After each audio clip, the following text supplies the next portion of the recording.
अंबेडकर नगर संदिग्ध हालातों में युवक की मौत, परिवार ने पैसा बकायेदारों पर जताई हत्या की आशंका। अकबरपुर जिला मुख्यालय से 3 किलोमीटर दूर स्थित गंजा गांव में 4 दिन पूर्व एक युवक की संदिग्ध हालातों में मौत हो गई। परिवार को जो सूचना मिलती है वो पहले एक्सीडेंट की मिलती है, बाद में हॉस्पिटल ले जाते वक्त युवक की मौत हो जाती है।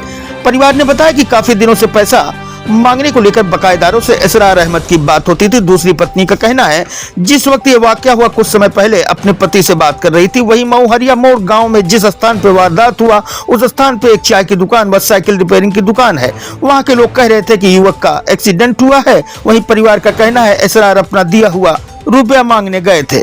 परिवार का कहना है मृतक के शरीर पर कई जगह चोट व धारदार हथियार से कटे के निशान है और न ही गाड़ी पे किसी तरीके का कोई खरोच का निशान है। मृतक की मौत संदेह के घेरे में है। परिवार ने कहा अगर हमें न्याय नहीं मिला हम उग्र आंदोलन करने को मजबूर होंगे, जिसका जिम्मेदार स्वयं पुलिस प्रशासन होगा।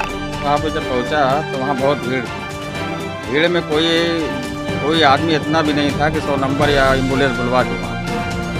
जब वहाँ खून सब बह गया, जब वो आदमी मर गया तब उसके बाद फ़ोन करें। इसके मतलब है जो मार के जानो गवाही दे देता, इसी वजह से वो मार दिए गए।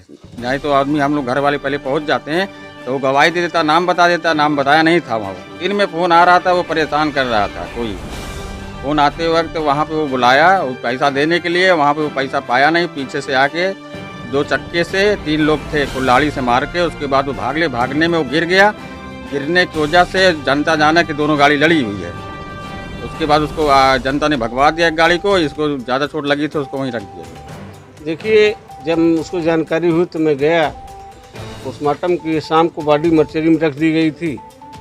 परसों रात के वक्त नरसों रात का वाक़या है।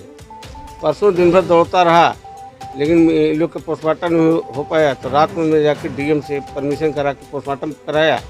लेकिन जब बॉडी को खोल के देखा गया तो उसमें एक्सीडेंट, क्योंकि हम लोग बहुत ही एक्सीडेंट देखे हैं, एक्सीडेंट में हमेशा रगड़ चोट होती है। बाइक में कहीं कोई खरोच नहीं है और ये लगता है कि धारदार हथियार से इसको मारा गया है और यहाँ पे पूरी धारदार हथियार की चोट है। एक्सीडेंट अगर होता तो बाइक टूटती या आदमी को रगड़ की चोट लगती गिरता तो इसलिए लगता है पूरी तरह से ये प्रकरण हत्या का है। इसको मैं पूरी तरह सिद्ध कर सकता हूँ कि हत्या है। करवाऊँगा क्योंकि जो कॉल डिटेल निकलेगी, कॉल से ही उनको बुलाया गया है और सुनियोजित ढंग से हत्या की गई है। ये सबको जाऊँगा, अभी इंस्पेक्टर महोदय से मिलूँगा, नहीं तो फिर कप्तान महोदय से मिलूँगा। हम लोग को न्याय चाहिए और ये हत्या ही है। देख रहे हैं यूपी न्यूज अर्बन पंचायती। इस समय मैं ग्राम अकबरपुर की तहसील ग्राम गंजा में हूँ और यहाँ बीते दिनों एक बहुत ही दुखद घटना हो गई है। और घटना कुछ इस प्रकार से है कि एक व्यक्ति विदेश कमाने जाता है और लौट के आता है तो जो जानकारी मिली है उस जानकारी के हिसाब से आने के 3 से 4 दिन के बाद उसके साथ अचानक एक बहुत बड़ा हादसा हो जाता है। उस हादसे में उसकी मौत हो जाती है। पहले मिली जानकारी के अनुसार घर वालों को जो जानकारी मिलती है लोगों के जरिए वो ये पता चलता है कि उसका गाड़ी से एक्सीडेंट हो गया है और उस आधार पर तहरीर दी जाती है कोतवाली अकबरपुर में। बाद में जो जानकारी मिलती है शरीर के घावों और चोटों को देखने के बाद प्रथम दृष्टया ये महसूस होता है कि इनके साथ निश्चित रूप से ये दुर्घटना नहीं है, ये घटना कूटरचित है और साजिश के तहत उनको मारा गया है। इस बात को लेके घर वाले बेहद परेशान हैं और पूरा परिवार सदमे में है। उनकी 2 शादी हुई थी और उस शादी को लेके वो खुश थे, उससे किसी तरीके कोई दिक्कत नहीं थी। जो जानकारी बाद में मिली है कि कुछ लोग उनका पैसा भी लिए थे, शायद पैसे की वजह से इस घटना को अंजाम दिया गया है, ऐसा उनके परिवार वालों का कहना है। आइए उनकी पत्नी से बात करते हैं और जानते हैं घटना वाले दिन उनसे बात हुई थी कि नहीं हुई थी या घटना के पहले भी किस तरीके की क्या बात होती थी, उसके बारे में उनसे जानकारी करते हैं। एक्सीडेंट होने का हर एक को नॉलेज होती है, ना गाड़ी को कुछ धक्का लगा है, ना उनको कहीं पे कुछ खरोच आई है। सिर्फ जो पीछे से लगा है और इधर अच्छा सा दिख रहा है कि उधर काटे हुए हैं। अगर आपको कुछ और डिटेल चाहिए तो पोस्टमार्टम रिपोर्ट जो पुलिस वाले हैं हमें नहीं दे रहे हैं, थोड़ा उनसे हमें हेल्प करा दो कि पोस्टमार्टम रिपोर्ट हमें दें और जो हम कह रहे हैं उसके ऊपर थोड़ा ये करें। थोड़ा सा ये आप बताने का प्रयास करिए कि आपको जिन लोगों के ऊपर शक है बाद में घटना होने के बाद, ठीक है, अगर सब चीज हम बताएंगे सब चीज़ हम बताएंगे तो फिर पुलिस वाले क्या करेंगे? हम पुलिस नहीं, हम मीडिया है मैम। मीडिया मैं और आपको नहीं पूछ रही हूँ। यू नो, आप पहले ये समझिए थोड़ा सा। What I am saying to you na, now you are media only. I can understand, but you people are there to public the other public.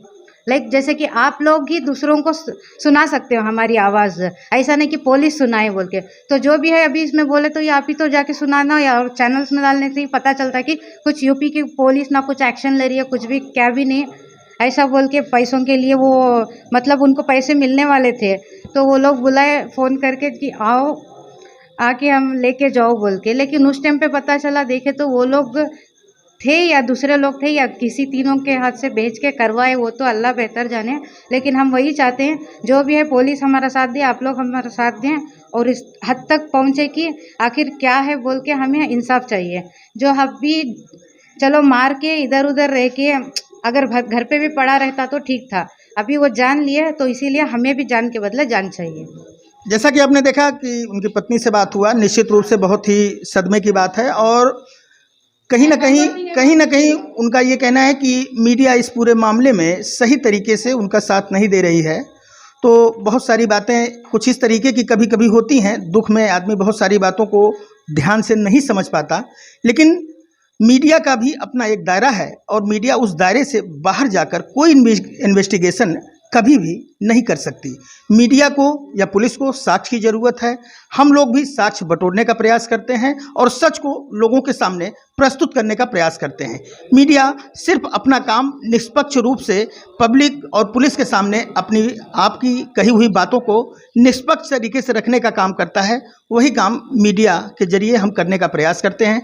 वर्तमान परिस्थितियों में शक है, सुबह है कि किसी ने उनकी हत्या की है और निश्चित रूप से जिस तरीके से उनके शरीर पे घाव के निशान है उसको देखने के बाद ये कहीं ना कहीं लगता है निश्चित रूप से कि उनके साथ कोई अनहोनी हुई है। ये स्वाभाविक एक्सीडेंट का मामला नहीं बनता। बहरहाल मामला जांच के दायरे में है। आने वाले समय में शक की सुई परिवार द्वारा बताए गए किन किन व्यक्तियों पे घूमती है ये तो आने वाला वक्त बताएगा। फिलहाल आज के लिए इतना ही। यूपी न्यूज अर्बन पंचायती से कैमरामैन वर्षिप टंडन के साथ मैं रवि श्रीवास्तव, अम्बेडकर नगर।